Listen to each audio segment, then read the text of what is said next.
Hi, and welcome back to C. Myers Live. My name is Brian McHenry, and I'm a principal with C. Myers Corporation. And I'm Dan Myers. I'm a vice president, senior consultant with C. Myers Organization.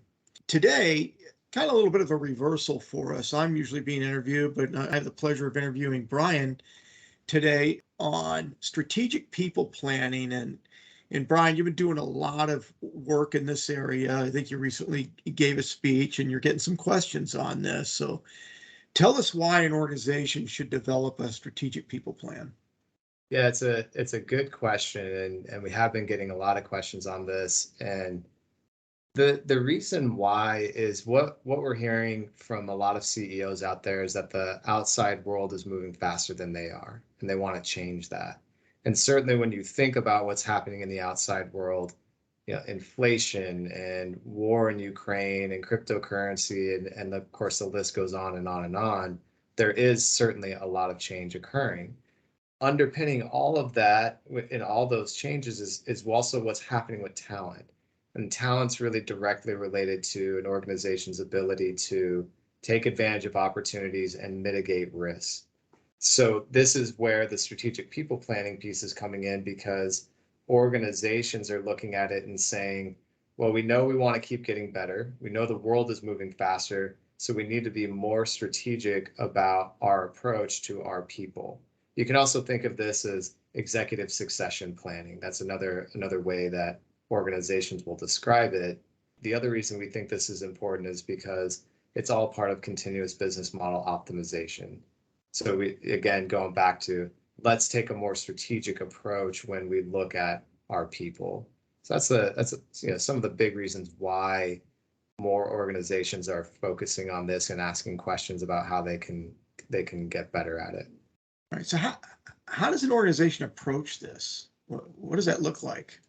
Yeah, so the way they approach this is not lightly. It's a big endeavor. When an organization approaches this, they should think of it as a strategic initiative that gets equal weight and priority and focus as any other strategic initiative that they're starting on and working on.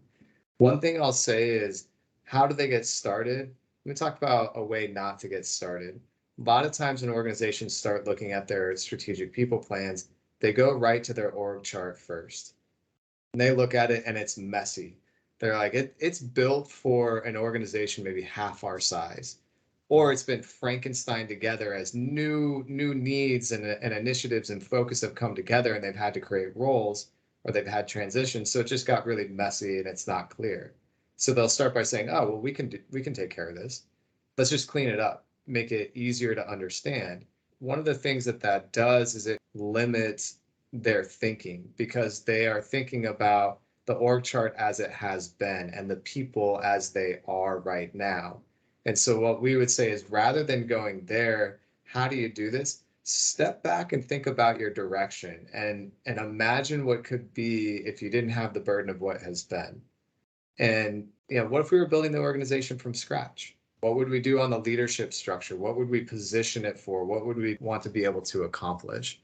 So all of that's really key. And then being really tuned into the objectives that you're trying to accomplish. See this, Dan, you do this all the time, so I'm sure there's music to your ears, but Yeah. you can see a lot. Doesn't matter in this process or any process, the objectives are not clear. And when they're not clear, it just doesn't have the same successful outcome as it might if you have clear objectives. So be clear there. And then be clear on your guidelines. If you want to make sure that there's enough time for people to think and develop, then make sure that the people plan you put in place creates that opportunity to have the time to think and develop. You can say, with no more, these structures have to create X amount of time for Mhm. our leaders. The other side of this too is, what about the number of direct reports? That's something that can also sometimes be an obstacle for leaders on how they spend their time. So it could be also no more than X amount of reports, 3 to 5 direct reports. So with those, then they can dive into the actual planning. And I know I'm going a little bit here, but that's a little bit of how they might start. The process is, again, making sure they give it focus and priority, and not starting from what they have, but really stepping back and thinking about what they could have and imagining that. I would imagine that conversation, the imagining what they need to have, depending on the environment and changes. We talked about swift changes, but even before, the inflation and the war in Ukraine and cryptocurrency, things were moving fast anyway. Just sheer competition was doing that. So now so you need that anyway, but I would imagine that's pretty hard Yeah. to conceptualize. So, Yeah. and developing something like this, I would imagine you don't just do it in a day. Thinking it's going to take a lot of time. There's a lot to it, and a lot of debate, right? Yeah, absolutely. That is very, very true. This is not a 1 hour conversation and we're done. It's truly a process. If you think about this, you might spend a day starting off having the conversation to begin thinking about it, but likely it's going to go over the course of months in order to really go through and think through this process, which would be no different than most any other strategic initiative. You don't normally finish those in a day. If you did, then maybe Maybe they're not strategic. maybe they're not strategic enough or stretched enough. So it is absolutely that same idea. And the other thing too is just being relentless about the approach. To your point, like just the obstacle of imagining what could be and trying to take yourself out of the process in terms of where you might fit into what you're building. That's really hard. So what we see is groups create working agreements and they are relentless about coming back and saying, no, no, no, no, we're getting stuck in what has been. We're getting stuck in the people. Let's keep our focus first and foremost when we start off on making sure we're imagining what could be. You will get to the people in this. You have to get to the people at some point. But when you start off, that's not where you want to start. I would imagine that part of this process, just like when we're looking at actual, processes that doers are doing and stuff, it's not just, look at it and you create the plan and then it's done. I would imagine that there's an assessment of the progress built in and the changes that are needed going on, because creating this, I would expect, if I'm a CEO, if I'm going to be, one of the key people responsible in creating this, there's going to be mistakes. You're going to make assumptions about something. You're going to have errors, and correcting those errors need to be part of the plan. Yes, Okay. absolutely. Yeah. So all along the way, you want to be assessing it. Are we on track? And even before getting into I'll say the actual executing of the plan, one thing that we talk about is actually create 3 different structures first.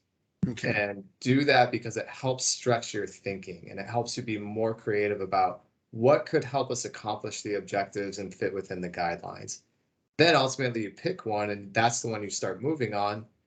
But what it helps, to your point, Dan, is there might be some assumptions Mm-hmm. and biases or things that maybe just weren't present. And once you got into it, as you're doing the assessments, maybe the timing isn't going to work. It's Mm-hmm. the plan you want, but it's not going to be executed fast enough, or the people aren't going to be ready soon enough. Well, so by having the other 2 plans, you've already proactively and intentionally thought through other options, and maybe those become a better option now based on your timing. And still then you get into it and you say, are we on track? And of course, this is anything, any project or initiative. Are we on track? Are we having the intended impact, strategic impact that we're looking for?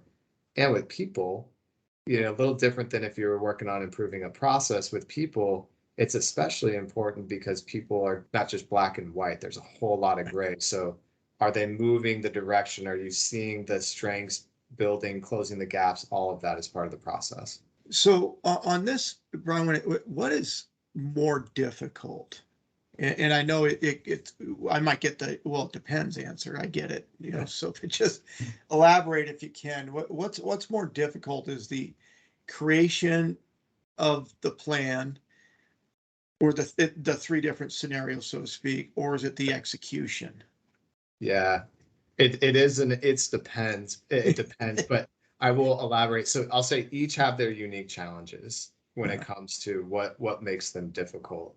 The creation of the plan, and I know I've touched on this, but it's really important. The creation of the plan, some of the biggest obstacle is the ability for people to take themselves out of it, because it's very natural when you're thinking about the structure and you do want the C-suite involved in the thinking. It can be hard for people to say, well, I'm the CFO or I'm the CLO, but I'm not seeing where that might go in this future structure. or people seeing a role that they really want and advocating for it. So that's really difficult on the Uh, thinking, yeah. is really stepping back and saying, let's not think about the history and let's not put myself into it. The other piece on the thinking too is making sure that you are being creative and critical in your thinking and not just being, I'll say, on things of like desired characteristics and roles and responsibilities, really thinking about those things in a very narrow range. Think about how all of that works together as a team. Think beyond technical skills, think leadership presence, all of that. The execution side then is difficult because we go back to your it's people. And just like executing any project, you hit roadblocks along the way. And so how do you overcome those roadblocks? And again, people, sometimes development of people, it's you plant a seed and maybe it flowers the next day, or maybe it flowers in 6 months, but you have no idea. It's less tangible sometimes in looking at, are we on track? It's more the difficulty, that which is what makes it difficult. So it's more about, are we putting in the effort right now, even if we may not see the results we want just yet. So both Okay. are really challenging. Okay. All right. All right. Makes sense. So is part of this, and I'm speculating, but I'm okay being told I'm wrong too, is there a cultural, assessment or possible change included in this?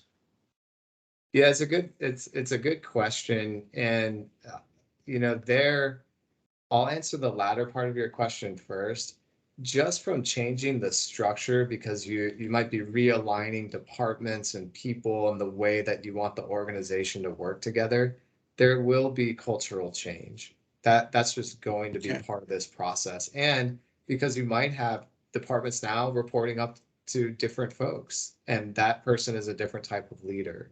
And again, you go on the desired characteristics, that can also change the culture. A cultural assessment, that could be part of the process depending on what your objectives are. It may be this process, the strategic people planning process, comes out of a cultural assessment where you say it's not working.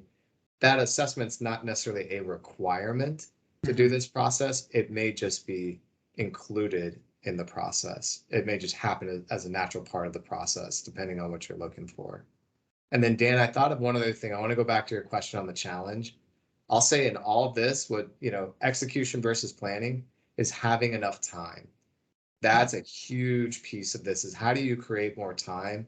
That's also in both planning and execution where we see people run into challenge, because it feels like it's this thing you need to add on top of what you're doing, Yeah. especially on the execution side and the leadership development. Like, I need to get all my work done, work in quotes, and now I need to develop as a leader. And so finding ways to make sure you're delegating and developing your emerging talent, and changing the way you approach leadership development and how you value your time, meaning you value the thinking and development versus valuing the production. Those are all things that are really helpful in addressing that. But it's hard. It is hard because it's just it feels like another thing that you have to do. Yeah, so I'm glad you went back to that. Is this limited to the C-suite? No, the short answer is no. When you create those structures, where we say is those three structures is start, CEO, C-suite, and the next level. And when you think about that next level too, is you want to think about the purpose of the C-suite. Also, what's the purpose of that next level? Are they a team, or are they individual contributors? Are they executing and implementing components of the strategy, or executing, really actually responsible for strategic implementation? So executing the whole strategy. So getting clear on that. Plus, when you think about executive succession planning, it helps create some clarity on who might be able to step up to that next level. It also helps the organization and you, as you're creating the structure, the team, see, oh, this is the alignment we're going for because these folks have these types of responsibilities. So that's also an important piece on the clarity. So yes, you go to the next level, just below the C-suite. Okay, all right. And I would imagine, like you brought up the time, just the time it takes. And Yeah. I think regardless of industry, they're getting hit with all kinds of stuff, right? It's, massive staffing challenges, with the supply chain. How do you just produce inventory to sell and things like that? So the problems are so different now, Mhm. which is probably makes the case why organizations need to do this even more. Yes. Okay, to be able to adjust, be able to weave, bob and weave, that kind of thing, as they go through, the ups and downs and the ripples of business, to be able to do that. So I would imagine setting expectations of, you talked about this isn't one day or is it even 1 week. I would imagine this takes significant amount of duration, not, also effort, but the time frame for it. Yeah. It's gonna be a while, and that constant assessment and Yeah. not falling back into, so okay, we got it, we're executing the plan, we're doing good, I have my time to think and to move, and not letting the day-to-day creep back into where it's taking 110% of your time. Yeah. No, it's a good point. So even after you're all done, and there's the duration of the planning is longer than a day, and the execution is certainly longer than a day because you're trying to change habits and behaviors and structures. And then after that, Dan, to your point, yeah, do frequent check-ins. And it could be as simple as a thumbs up, thumbs down, but am I spending my time the way I'm supposed to? Am I Mhm. falling back on old structures and old habits? Or are new things coming up and I'm saying I need to step in to get that piece done? And if you're doing that, I just want to hit this point for a moment. If you're finding that you feel like you need to be the one producing, ask yourself the hard question, is that about you or is that about your team?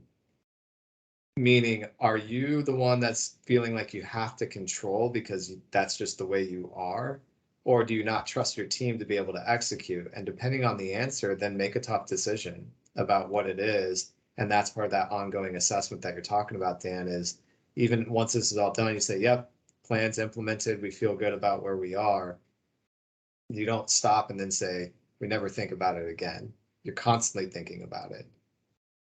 Yeah, I think that's one of the tougher traits of, or behaviors to start getting, progression on in organizations, regardless of the organization. It's tough to Yeah. do. However, the ones that we see, at least with some of the work that I've been doing, is not in this area, but getting those behavior changes and seeing them.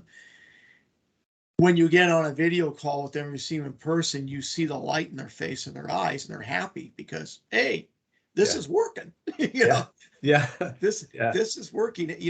Having that time to think. It's interesting when we were talking through this. I mentioned to you, I had no travel in the month of March. I wanted some time to sit and develop and think. And oh my goodness, the clarity of thought.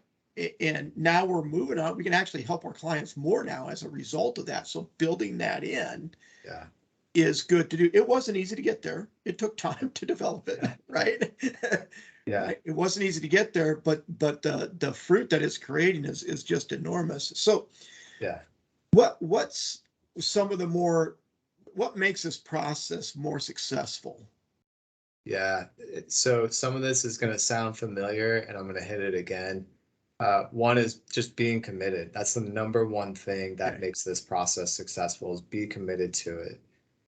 Another thing that helps is sometimes when it comes to people and talent, there's like this view or assumption like, well, that's mostly HR and training. Mhm. And this process is not. It is beyond HR and training. So including the whole C-suite in the process, the ongoing assessment, the development, because the C-suite also needs to develop too. You think about and I'm going to go on a tangent here for a moment, is the C-suite, as people move up in the organization and they arrive at the C-suite, more of their focus and the organization's focus becomes on training and development for their downline, for their direct reports. Mhm. But we go back to why is this important? Things are changing so fast. The C-suite also needs to develop. So making sure they're involved in the process, the thinking, the conversations and decisions, and then that they're also involved in the development piece of it, making sure that that makes it successful. And then another piece is don't wait. Start now. sometimes there's a, well, let's just get this next thing done. Or once we have a little more clarity, we can get started on this process. And our experience in working with clients is that the sooner they start, the better. And I'll say that in two different ways. The sooner they start on the planning piece, the better. They're that much farther ahead, especially knowing that it takes a little bit to plan and think everything through. At the same time, the leadership development, which normally falls more on like the execution piece of Yeah. this, you can still start that now. You don't have to wait for the plan because there are going to be skills and traits and behaviors that are good to develop regardless. Strategic thinking, critical thinking, every leader can keep getting better. Direct conversations, especially between C-suite members as a team, really good for their direct reports a lot of times, a little more hesitant on having direct communication between each other because there's an assumption people got it. They don't want to step on their toes. So anyways, those are all things like start now. That those are things that make that process successful. Yeah, so I would imagine, let's just say there's unplanned turnover. You have your plan. Yeah. And there's unplanned turnover. For lack of better terms, the onboarding of a new executive, new to the institution, right? And new to that management team, and bringing them into this, you're developing the succession plan and they're a part of it. I would imagine some of that's going to come out in the interviews and the getting to know each other and that kind of stuff before decisions are made. But onboarding them into this and how are they doing is, I would imagine that's going to be I don't know if it's going to be difficult or easy because it's a newer individual or not. They're not used to that culture. Any thoughts on that? Yeah, so onboarding can be challenging for anybody that's new to the organization, regardless. This, in some ways, I'll say it makes it easier for the organization because they've already gone through and said, this is what is important to us. So when we need to, if we have unplanned transition, first off, we can look internally because we're clear on what we need and we've been developing internally already. So maybe we've got somebody that can step in and that's fantastic, which is also a great message to the organization that we're focused on internal development, not you have to go external to get any sort of opportunity. But if you do have to go external, you've already said, look, we understand the role and responsibilities. We've got clarity there. We understand the desired characteristics that we want for that role. That already is providing filters on who you go find. And then when the person's coming in, you can also share that with them. It's clear to them. Doesn't mitigate some of the integrations and relationship building, but it does help the organization be more clear on the who could fulfill that role and what you're looking for and more likely leads to success.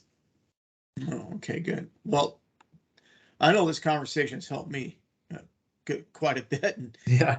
Thanks for taking the time for me to ask these questions. Yeah. I might even have more, but anything you want to summarize with for our listeners?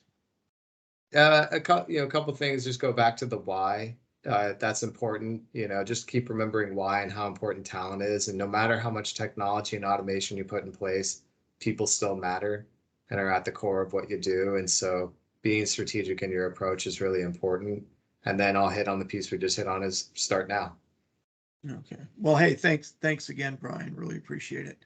Yeah. Thanks, Dan. Thanks for your time. Appreciate it. Okay.